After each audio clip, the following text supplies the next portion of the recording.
Hala, nagulat lahat, bahay ng Tres Marias pinasok.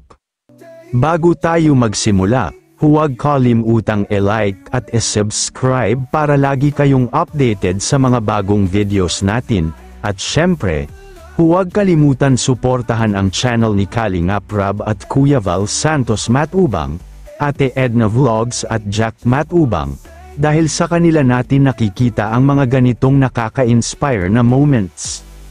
Isang nakakagulat na balita o pangyayari ang naganap sa bahay ng Tres Marias. Hindi nila akalain na ganito ang mangyayari o kanilang madadatnan pagdating sa bagong bahay ng Tres Marias. Kung babalikan natin ang pinakaunang pagkakataon ng my vlog ni Kalingap Rab, ang Tres Marias ay sobrang napakamahiyain ng mga magkapatid. At nang dahil sa kanilang pagiging mahiyain ay marami sa mga taga roon sa kanilang lugar ang hindi nasisiyahan sa kanilang pinakitang ugali.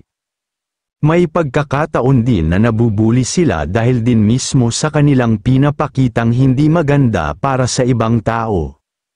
Masasabi natin na may iilang mga taga roon sa kanila na nahihirapan din na makipagsalamuha sa kanila, dahil sobrang elap nila sa tao. Kaya nga noong una ay naging usap-usapan sa kanila na tawagin silang mga batang zombies. Pero maituturing natin na isang himala dahil sa nakilala sila ni Kalingap Rab, at dito na magkakaroon ng kahit mabagal na usad ay mayroong pagbabagong magaganap sa kanilang pamumuhay. Muntikan pang ang dumating ang panahon na parang mauubos na ang pasensya ni Kalingap Rab sa mga magkapatid na ito. Kaya nakiusap na lang si Kalingap Rab sa kanila na kung pwede ay tulungan naman nila ang kanilang sarili, kahit sa simpleng paraan lang ng pakikipagsalamuha sa kapwa.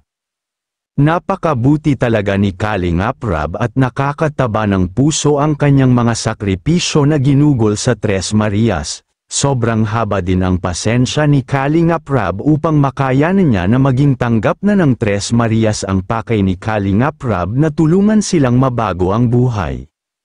Kung noon ay nawala na sa isipan ng magkakapatid na mag-aral at nahinto sila ng matagal na panahon, pero muling binuhay ng Team Kalingap ang natuyo at naudlot na pangarap ng Tres Marias na makapag-aral. Kaya napakalaking pasasalamat ng kanilang pamilya, nang dahil sa Kalingap ay nagiging magaan na para sa kanila ang buhay nila na dati punong-puno ng paghihirap.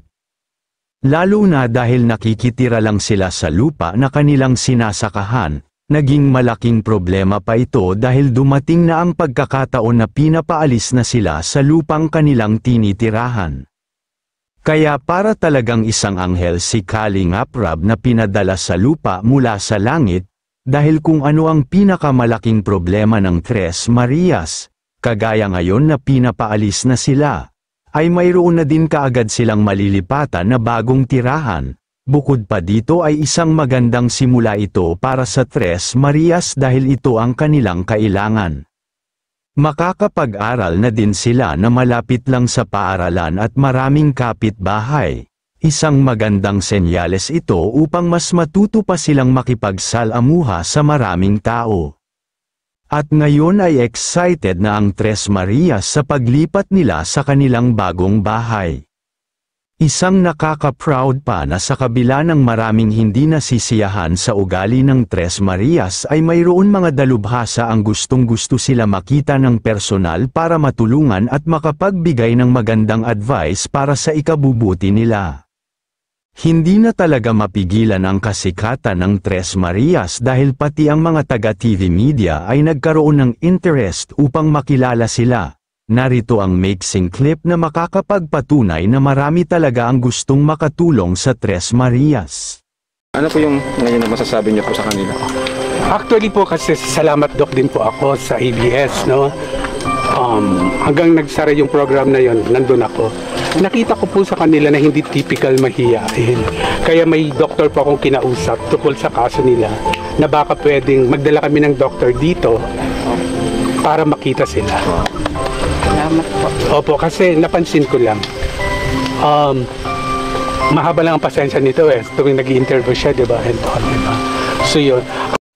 At sa kabilang dako ay balikan natin ang pangyayari na kung saan ay pinasok ang bagong bahay ng Tres Marias. Guys, may magnanakaw sa bahay. Nanakawan yung babae natin sa Tres Marias. Galing si Super JR talaga, hindi man nanakawan. Tingnan mo naman. Tingnan nyo naman guys. Ayun. Uy, paano yan?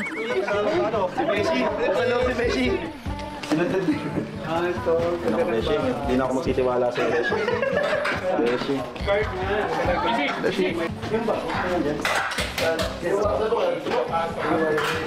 Ano ang masasabi nyo tungkol dito mga kalingap? E-comment nyo sa baba ang nais nyong sabihin.